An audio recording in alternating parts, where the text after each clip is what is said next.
Hello and welcome to the second instalment of a 4-part webinar series based on finishing insights and implications from both the Under-21 and Senior 2020 European Championships. This webinar will explore open play goals only with a view on finishing techniques and the number of touches taken by goal scorers. My name's Simon Houston and I'm joined by Mark Kearney and Martin Dighton. Okay, the outcomes of this particular webinar, we'll be looking to observe some data that we've collected on how goals were scored during the two tournaments, then relating this data at the top level of the game to implications it may have on coaches working within younger age groups and certainly at grassroots level. And finally, showcasing how understanding these implications may help inform and guide practice design. So let's dive into the data. The first thing that we're going to look at is the finish technique or the ball striking, how the ball has left the goal scorer's foot. We collected data on a number of different ball striking techniques with both feet, heads and other body parts, and found that, as you can see, the inside of the foot technique when the ball was on the ground was the most common and prevalent in both of those tournaments. The strike with the laces when the ball is on the ground is the second most common for both tournaments. So what I suggest you do now is pause the video and digest it and interpret it at your own pace, as there are a few things to observe. We won't go through every single number, but an important message to send out to the audience at this stage is there are differences between both the Under-21 Championship and the Senior Men's Euros. So I would challenge the audience at this stage to think about how the environment in which they coach may differ from either of these graphs. You can see, for example, headers are prevalent in one of the tournaments, but not the other. The next thing we're going to look at is to observe the number of touches taken by the goal scorer, including the final touch, the final shot. As we can see, nearly 6 out of every 10 goals were scored with a first-time finish at the Senior Men's Euros. This dropped slightly to 52% in the Under-21s Championship, but still dominated in terms of the most common number of touches. We can observe the data from 2-touch finishes, so the goal scorer taking a touch and the next one being the finish, and then a 3-touch finish or 3 or more touches. So something that suggests an individual possession makes up the rest of the data. So, Kearns, having observed some of that data and had time to absorb it, you've got some implications that you might think of as a coach. Yeah, thanks for that, Simon. Yeah, there's some really insightful data to sort of take a deeper dive into and then try and transform it into appropriate session design. I mean, I think to start with, the game demands that you have to have a variety of techniques to be able to become an accomplished finisher and score goals. So, you know, the data highlight that ball striking techniques of inside of the foot and the strike, as you highlighted, are really prevalent. So how can we provide opportunities for players to practice this? Well, also there's lots of different reasons why, all players have different reasons why they choose a particular technique to use in that moment in the game.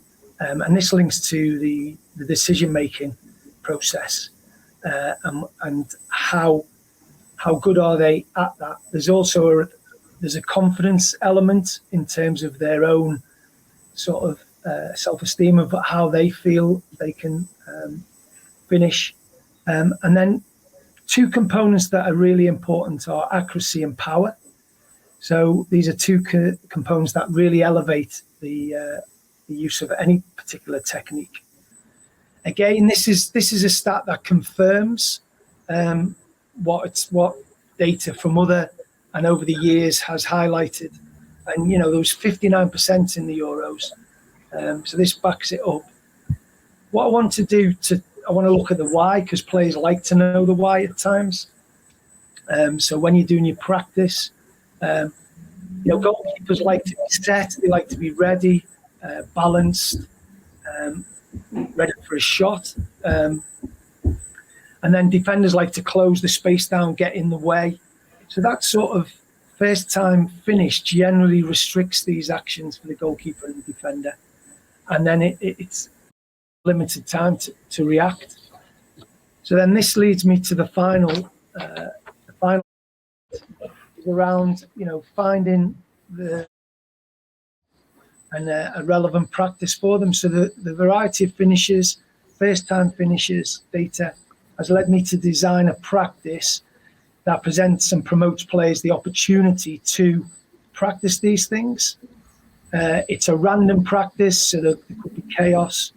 And I suppose I'd like you to consider, what do your practices allow your players to practice? Is the game moments? Of course, there's always trade-offs within it. I think I just, Martin, what are your thoughts on this? Yeah, cheers, Kearns. Some really thoughtful stuff you've already added in. I suppose the only bit I'd bounce off with is those working with younger players. So we're promoting here around first touch finishes, which are often quite instinctive, quite reactive. Ball comes at you quite quick. Young players are still struggling to deal with that sort of speed and distance and timing. Their brain hasn't developed that yet. So how do we give them lots of opportunity to practice that and to experiment and understand how objects move? And then the balance again would be we're trying to promote these quick finishes, yet the ones that are most prominent are the passed side of the foot into the corner of the net, a real relaxed, controlled skill. So how do we get this balance between instinctive, quick, fast pressure against this slower, more content, thoughtful process of scoring with the inside of your foot? Quite a difficult thing to do, I think, for young players, would be for me. Thanks both for your implications there on coaching. Kearns, you've just come up with a practice design that you've taken from the data and interpreted from that data. You've taken it onto the grass. Yeah, I mean, Martin's points are excellent around age appropriateness. So this, I suppose what we've got to try and work out, is the first time finish just that prevalent at that top end? But obviously the players are on a journey to get there. I think the psychological aspect of being the emotional and being in control. This session can certainly be chaotic and there will be lots of randomness. Once the ball's in there, obviously then the ability of and the capabilities of the players to create space or decision making on when to finish comes into play. So there's certainly a role for the coach. And then just to give you a little bit around the aims and the rules, just the basic stuff. So I've selected 13 players, a goalkeeper, and then we split that up into 3 teams. Keep rotating, make it a competition. We've got, you're defending, attacking, and serving. So the servers, probably from a physical point of view, depending on how hard you want to make them, you get the rest periods, but also they're getting a little bit of a rest there anyway. And then the aims are simply the attackers score as many goals as they can, and then the defenders try and stop them. There is obviously a transition element to it. So the defender, if he saves it, can they then get the ball into the mini goals? That also keeps the strikers. There might be a chance for a counter, an interception, and then that gives us another chance. Also, if we look at some of the coaching points around the awareness, there's very little space. So a few yards, a couple of yards to the side of someone or in front of them or at the level, what does that present to the player? The ball that's passed in, how quick is that coming? Does the pass allow a player to have a no-touch and roll a defender? Can he play it first time or the multi-touch? So these are all things to consider. And then obviously the technique, which we spoke about, the variety of it. There will be rebounds. So is that the time to strike through the ball? When is the time to strike through again? Like I said earlier, there's an opportunity for the coach to unpick that stuff. And then some constraints. So one of the most important aspects from the data is that first time finish. So can we reward that? So it's in there. It's a relating reward constraint. So it's in the mind. Is there an opportunity to finish first time? And doesn't overly restrict their thinking. Body shape, again, another relate. Can they get in their body in a position that allows them to finish the first time with the ball?